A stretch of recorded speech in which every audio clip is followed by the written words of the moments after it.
maraming mga nag-activities.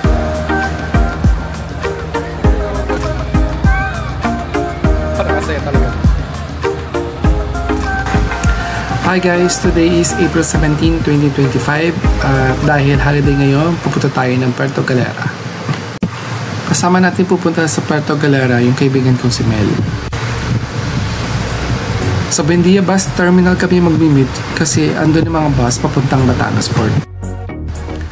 Time check, it's 3:45 AM at nandito tayo sa Buendia Terminal. Dito tayo sa Ceres Bus sasakay. At mahaba na rin ang pila.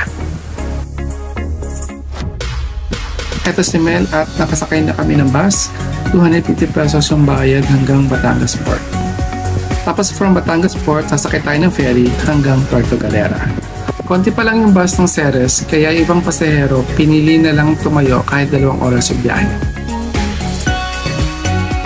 Saktong 4:23 AM umalis na yung bus.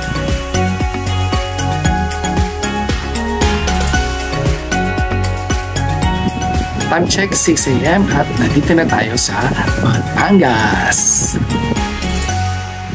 At maganda ang weather.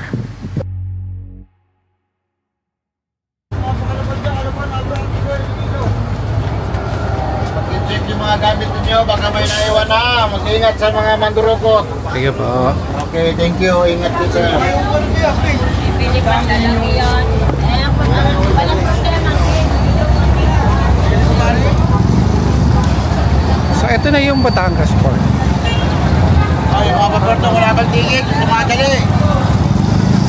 Yung mga paperto wala bang tigil, yung mga paperto. Para gusto nyo makakasakay na agad.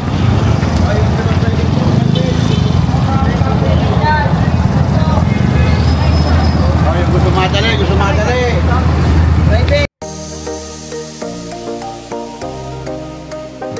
Pagpasok natin ng gate, maglalakad tayo ng konti hanggang sa entrance ng port.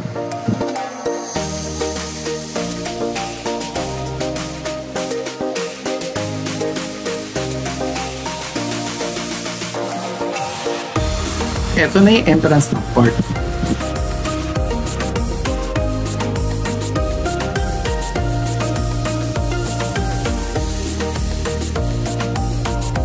Tara, pasok na tayo.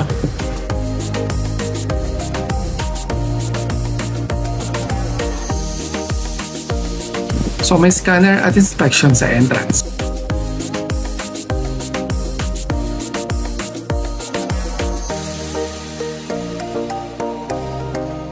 At eto na ang loob ng New Batangas Port. As expected, maraming tao kasi maraming magbabakasyon dahil na holiday ngayon at long weekend.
Sa Galerian Water Transport Services kami nag-book ng ferry online sa kanilang Facebook page at pumila ako para kunin yung mismo ticket.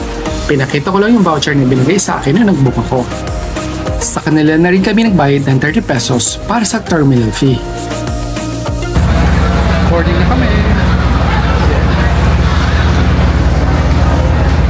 Dati, mga motorized na bangka lang ginagamit papuntang Puerto Galera galing Batangas Port.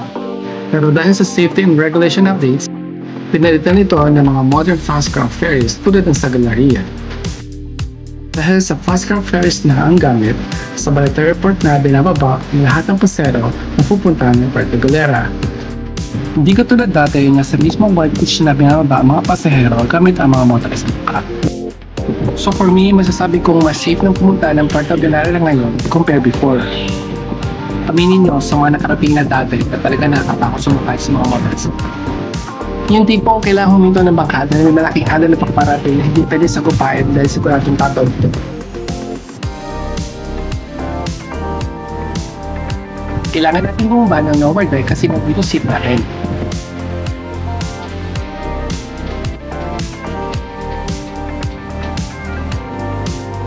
Expect nyo lang na nakakahinto sa simula dahil nakahinto at hindi pa umaandar yung ferry.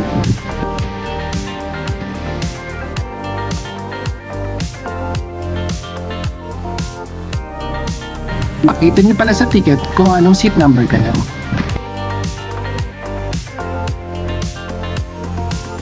Makita nyo yung life vest sa ilalim ng bawat upuan. Komportable yung upuan at malakas din ang aircon. Wala nga lang bintana para makita ang labas dahil nga nasa lower deck tayo. Basta ang mahalaga, ligtas at maayos tayo makakarating sa Puerto Galera. So overall, okay naman ang Galerian Water Transport Services. Kung gusto niyo try ang Galerian, check nyo lang yung Facebook page nila.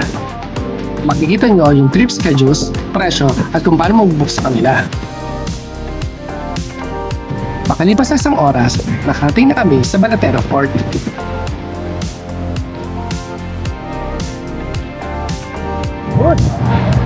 Hi guys! Nandito kami sa Balatero Port kasi sinakyan namin Galleria.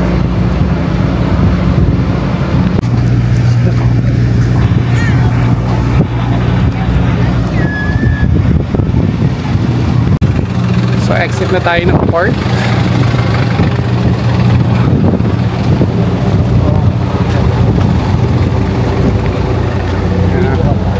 Yep. Doon ang exit.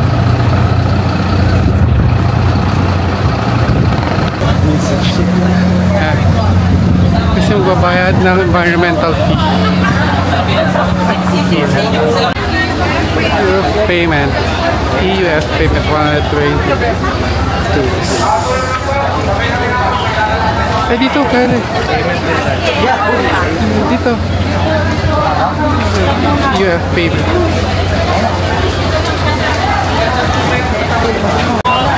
Sali po dun sa table. Ilan po kayo? Sige po, 360 po lang.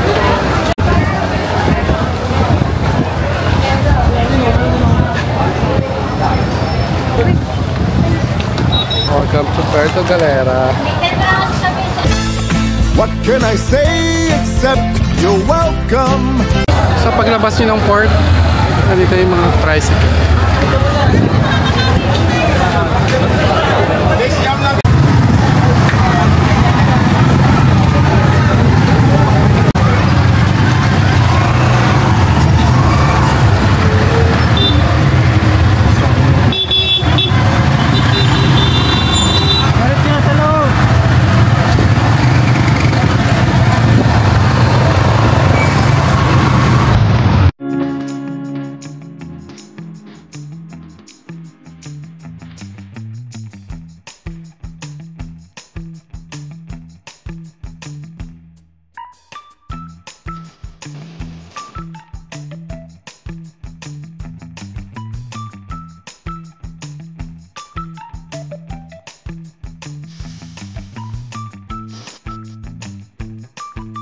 Pagbaba namin doon sa tricycle, konting lakad lang. Andito na tayo sa Sea Jura Bridge. Okay. Check na tayo.